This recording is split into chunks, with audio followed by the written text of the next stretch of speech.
चार गोरी भाभी ने रखा काली ननद के लिए छठ का व्रत। जरा देख कर बताओ ये लड़कियां कैसी हैं? अच्छी हैं, लेकिन आप ये हमसे क्यों पूछ रही हैं?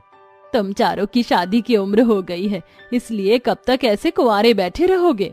हमने आपसे कितनी बार कहा है कि जब तक हम हमारी बहन वर्षा की शादी नहीं कर देते तब तक हम चारों शादी नहीं करेंगे। हम यही चाहते हैं कि हमारी ऐसी लड़कियों से शादी हो जो हमारी बहन को बिल्कुल अपनी बहन की तरह प्यार करें। लेकिन आज के टाइम में ऐसी लड़कियां मिलना काफी मुश्किल है, इसलिए हम पहले अपनी बहन की शादी करवाएंगे। तो तुम चारों को क्या लगता है, मैं क्या तुम चारों के लिए कोई ऐसी वैसी लड़कियों का रिश्ता लेकर आऊंगी? क्या ये लड़कियां बहुत संस्कारी और अच्छे परिवार से हैं? हाँ भैया, प्लीज आप चारों शादी के लिए मान जाओ ना, आप चारों को मेरी कसम है। अपनी बहन को कसम देता देख चारों भाइयों को शादी के लिए हाँ करनी पड़ती है, जिसके बाद कुछ ही महीनों में वर्षा के चारों भाइयों की शादी हो जाती है। लता की चारों बहुएं काफी संस्कारी और गुणी होती है। अच्छा भाभी, मैं कॉलेज जा रही हूँ। ऐसे कैसे? तुमने तो नाश्ता किया ही नहीं। चुपचाप से यहाँ बैठकर पहले नाश्ता करो, उसके बाद जाना कॉलेज। भाभी, मैं कॉलेज के लिए लेट हो रही हूँ। कोई बात नहीं, लेकिन पहले नाश्ता करो। आप चारों भी ना। भाभी, कर रही हूँ नाश्ता। वर्षा की चारों भाभियां वर्षा को अपनी छोटी बहन की तरह ही प्यार करती हैं और उसका बहुत ख्याल रखती हैं। वर्षा जिस कॉलेज में पढ़ती थी उस कॉलेज में एक अमर नाम का लड़का भी पढ़ता था, जिससे वर्षा बहुत प्यार करती थी। कब तक ऐसे अमर को देखती रहोगी? जा जाकर उसे आज अपने दिल की बात कह दे। मुझे बहुत डर लग रहा है, कहीं अमर ने मेरा प्रपोजल रिजेक्ट कर दिया तो? अमर तेरा बहुत अच्छा दोस्त है, आई एम श्योर कि वो तेरा प्रपोजल जरूर एक्सेप्ट करेगा। श्रुति की बात सुन वर्षा के अंदर थोड़ी हिम्मत आती है और वो अमर के पास जाती है। हाय अमर। ओह हाय वर्षा। अमर, मुझे तुमसे कुछ बात करनी थी। हाँ बोलो। अमर, मैं तुम्हें कॉलेज के फर्स्ट डे से ही पसंद करती हूँ। इसलिए नहीं कि तुम इस कॉलेज के सबसे अच्छे लड़के हो, इसलिए कि तुमने मुझ जैसी काली लड़की को अपना दोस्त बनाया। कॉलेज में मुझे कोई भी अपना दोस्त नहीं बनाना चाहता था, लेकिन तुमने मुझे अपना दोस्त बनाया और अपने ग्रुप में शामिल किया। मैं तुमसे बहुत प्यार करती हूँ अमर। वर्षा, ये तुम क्या कह रही हो? मैंने तुम्हें कभी भी उस नजर से नहीं देखा। तुम मेरी एक दोस्त हो और सिर्फ दोस्त ही रहोगी। अरे जरा सोचो, अगर मैं तुम जैसी काली लड़की को अपनी गर्लफ्रेंड बनाऊंगा तो कॉलेज में लोग क्या कहेंगे? मैंने तुम पर तरस खाकर तुम्हें अपना दोस्त बनाया था, ना कि कोई और इंटेंशन से, समझी? अमर के मुंह से ऐसी बातें सुन वर्षा अपने आंसू रोक नहीं पाती और वो रोते हुए घर वापस आ जाती है। वर्षा को रोता देख उसकी चारों भाभियां उसके कमरे में जाती हैं। तुम रो क्यों रही हो वर्षा? सब ठीक है ना? भाभी, क्या काला होना कोई पाप है? काले लोगों को प्यार करने का कोई अधिकार नहीं है। नहीं, लेकिन हुआ क्या? मेरे कॉलेज में एक अमर नाम का लड़का पढ़ता है। अमर मुझे शुरू से ही काफी पसंद था। आज हिम्मत करके मैंने उसे प्रपोज किया, लेकिन उसने मुझे सिर्फ मेरे काले रंग की वजह से रिजेक्ट कर दिया।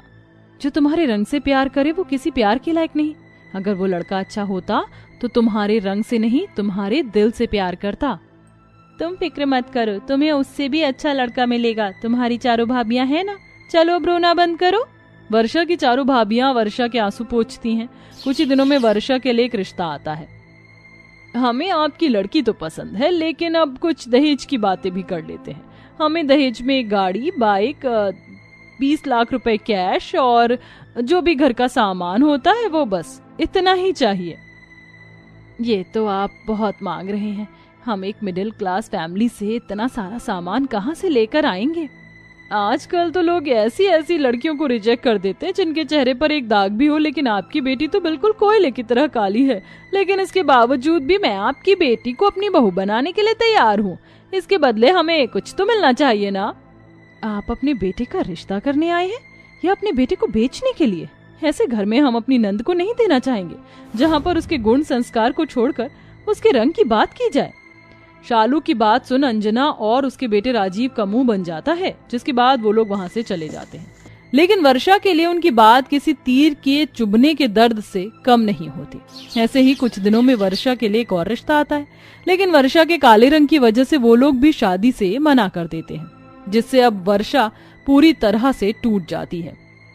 आज मैं इस रस्सी से लटक कर अपनी जान दे ही देती हूँ। इस दर्द भरी जिंदगी जीने से अच्छा है कि मैं अपनी जिंदगी ही खत्म कर दूं। तभी वहां वर्षा की चारों भाभियां आ जाती हैं। वर्षा, ये क्या करने जा रही थी तुम? पागल तो नहीं हो गई हो? इसके अलावा मेरे पास और कोई रास्ता नहीं बचा है। आप लोग पर बोझ बनने से अच्छा है कि मैं अपनी जिंदगी ही खत्म कर लूं। नहीं वर्षा, तुम ऐसा नहीं करोगी। हमारे होते हुए तुम ये गलत कदम नहीं उठाओगी। आप भी बताइए, अब मैं क्या करूं? छठ पूजा। क्या? छठ पूजा? हाँ, हमारे गांव में हर साल छठ पूजा का त्योहार बड़ी धूमधाम से मनाया जाता है।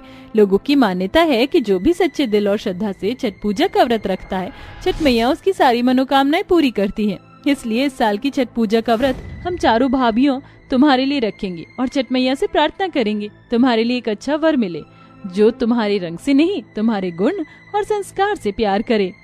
आज के जमाने में ऐसा कुछ नहीं होता। नहीं मिलेगा मुझे कोई भी कुछ भी अच्छा रिश्ता। हम पर विश्वास करो, जल्दी तुम्हारे लिए एक अच्छा रिश्ता आएगा। फिर देखना तुम्हारी जिंदगी कैसे बदल जाती है। जिसके बाद चारों भाभियां अपनी नंद के लिए छठ पूजा का व्रत रखने की तैयारी करती हैं और बाजार जाकर सारा सामान लेकर आती हैं। मैंने टोकरी में पूजा के सारे फल और सब्जियां रख ली हैं।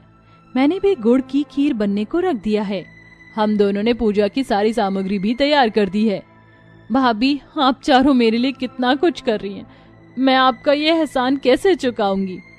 इसमें एहसान वाली कौन सी बात है? तुम्हें हमने कभी अपनी नंद नहीं बल्कि एक बहन माना है, और एक बहन के लिए नहीं करेगी तो कौन करेगा? जिसके बाद अब वर्षा की चारों भाभियां पूजा की सामग्री, फल सब्जियों की टोकरियों को नदी किनारे घाट पर सूर्य को जल अर्पित करने के लिए जाती हैं और पानी में खड़े होकर अपनी नंद के लिए छठी मैया से प्रार्थना करती हैं। हे छठी मैया, हमारी बस आपसे यही प्रार्थना है कि हमारी नंद की जिंदगी में खुशियां ला दो। हे छठी मैया, हमारी नंद के लिए ऐसा वर ढूंढो जो उसके गुण संस्कार और उसके दिल से प्यार कर सके, ना कि उसके रंग से। हमारी ये मनोकामना जल्दी पूरी कर दो छठी मैया। चारों भाभियां 4 दिन तक छठी मैया की आराधना करती हैं और ऐसे ही 2 हफ्ते गुजर जाते हैं।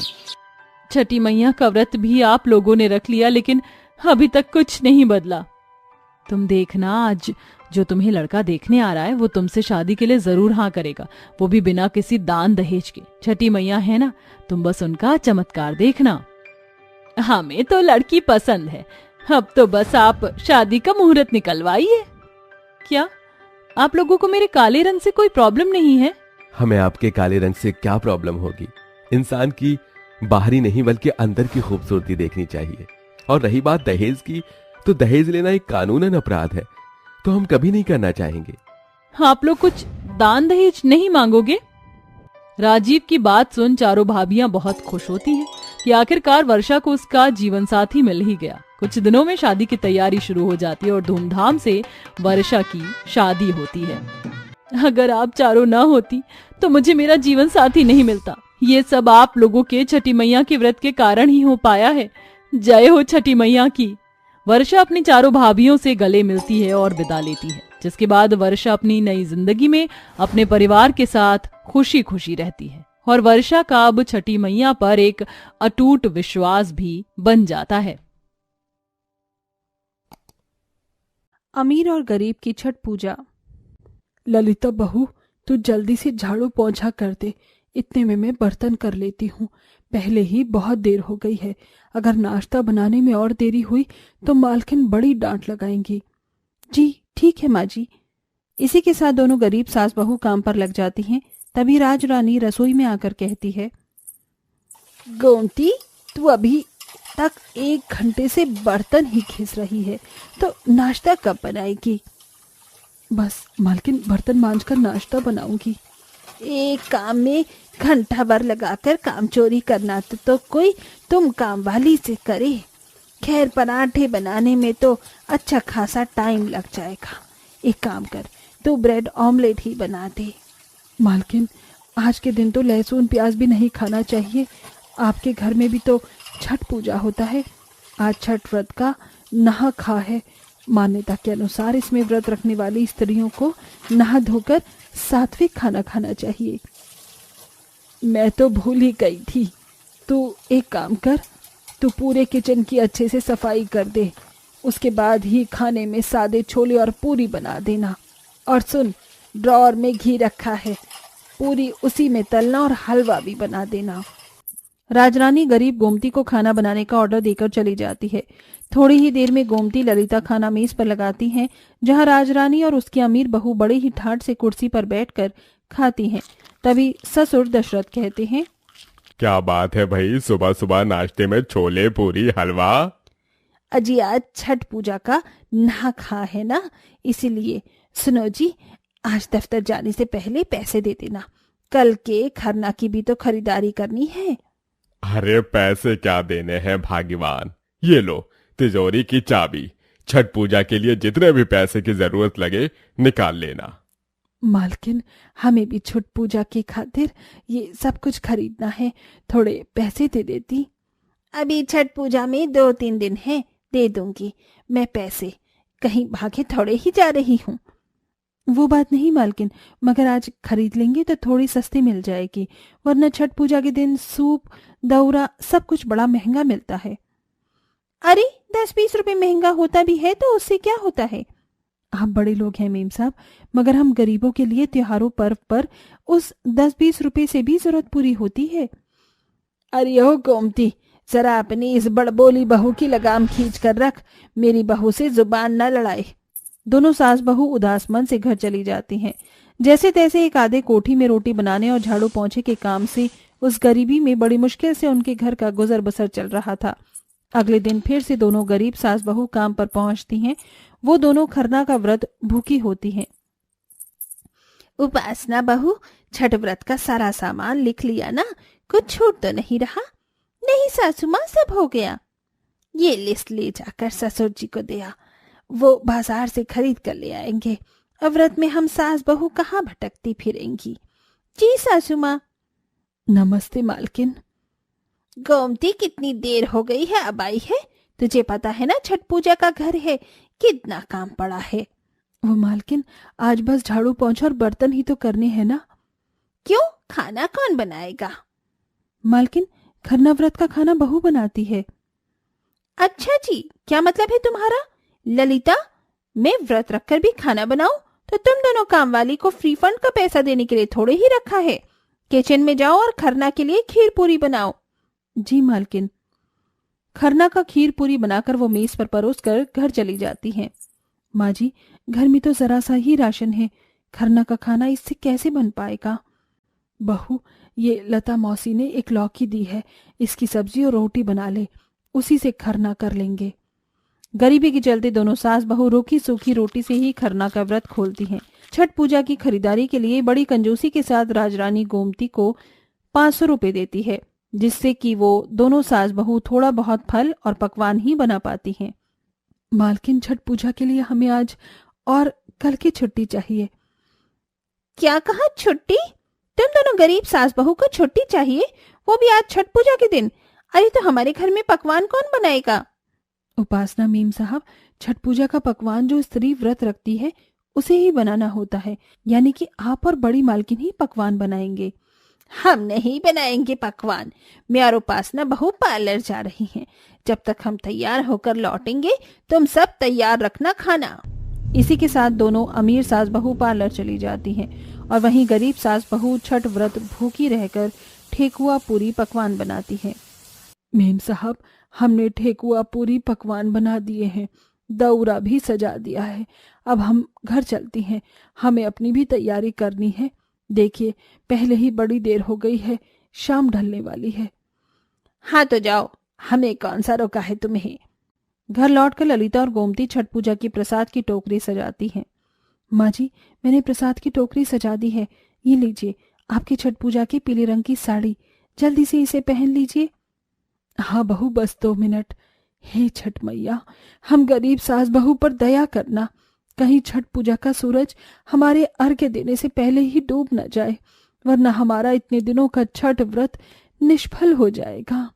फिर भूखी प्यासी व्रत रखे दोनों सास बहू छठ मैया के लिए मन में आस्था भरी अपने सर पर टोकरी रखकर पैदल छठ घाट जाती हैं। इतने दूर तक नंगे पांव पैदल चल चल कर बेचारी गरीब सास बहू के पैरों में छाले भी पड़ जाते हैं। वहीं अमीर सास बहू बड़े ही ठाठ से गाड़ी में बैठकर घाट पहुंचती हैं, जहां अमीर सास बहू अपनी चांदी के सूप को घाट पर दिखा दिखा कर पानी में खड़ी होती हैं। उन्हीं के ठीक बगल में गरीब सास बहू भी पानी में सूप लिए खड़ी होकर सूर्य देव को अर्घ्य देती हैं। सासू माँ, हम दोनों सास बहू की महंगी साड़ी और हमारा मेकअप बाकी औरतों के मुकाबले सबसे अलग लग रहा है। अरे छठ पूजा घाट पर हम दोनों ही दिखाई दे रहे हैं बस। अरे वो तो लगेगा उपासना बहू, आखिर हम अमीर जो हैं और हमारी छठ की साड़ी भी लाखों की है। नजर घुमा कर तो देख, हमारे घर में काम करने वाली ये दोनों गरीब सास बहू कितनी सस्ती सूती पीले रंग की साड़ी पहन कर आई हैं। अर्घ्य देने के बाद चारों सास बहू पानी से बाहर आती हैं। तभी गरीब सास बहू छठी मैया को चढ़ाया हुआ पीले रंग का सिंदूर एक दूसरे को लगाती हैं। माँ जी, वो देखिए, छोटी मालकिन और बड़ी मालकिन वो भी इसी घाट पर आई हैं। ये सिंदूर उन्हें भी लगाते हैं। दोनों गरीब सास बहू उनके पास आती हैं, जहां सास बहू छठ घाट पर खड़ी होकर सभी को दिखा दिखा कर फोटो खींच रही होती हैं। ये देखिए सासू माँ, हमारी ये फोटो सबसे सुंदर आई है। मालकिन, हमें नहीं पता था कि आप दोनों भी इसी घाट पर आने वाली हैं। खैर, अब जब मिल ही गए हैं तो सिंदूर लगा लीजिए। अरे ओ गोमती की बहू, तेरा दिमाग खराब हो गया है क्या, जो हमें अपनी तरह गवार बना रही है? तुम दोनों सास बहू को ये नाक से सर तक का सिंदूर लगाकर बिहारी लग रही हो। हमें भी अपना जैसा बनाना चाह रही हो? रहने दो, छठ पूजा के लिए स्पेशली पार्लर जाकर हम दोनों ने इतना महंगा मेकअप कराया था। हमारा मेकअप मत बिगाड़ो, हटो, हमें घर जाना है। ये कहकर दोनों अमीर सास बहू छठ पूजा की टोकरी के साथ अपनी महंगी सी गाड़ी में बैठकर घर चली जाती हैं। वहीं गरीब सास बहू दोबारा से अपने सर पर टोकरी उठाकर घर ले आती हैं और अगले दिन दोबारा से तड़के सुबह उठकर वो थोड़े बहुत और पकवान बनाकर छठ पूजा की टोकरी लिए पहली भोर को ही छठ घाट पर आ जाती हैं।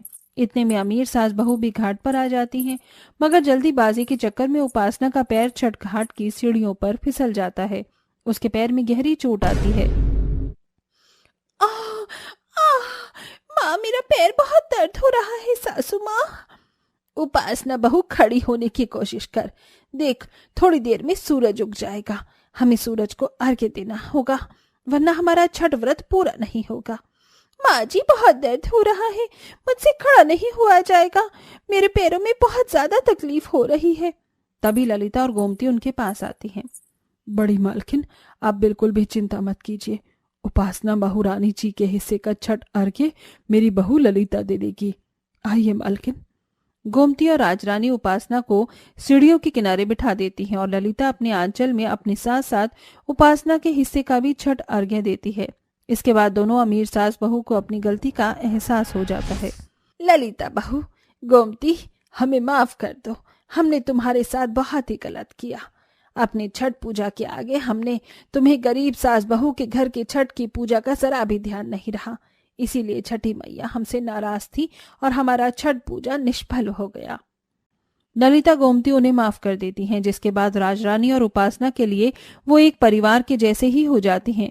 और ऐसे ही अगले साल से दोनों अमीर गरीब सास बहू अच्छे से छठ मैया की पूजा करते हैं, पूरे रीति रिवाज के साथ नियम को भी निभाते हैं।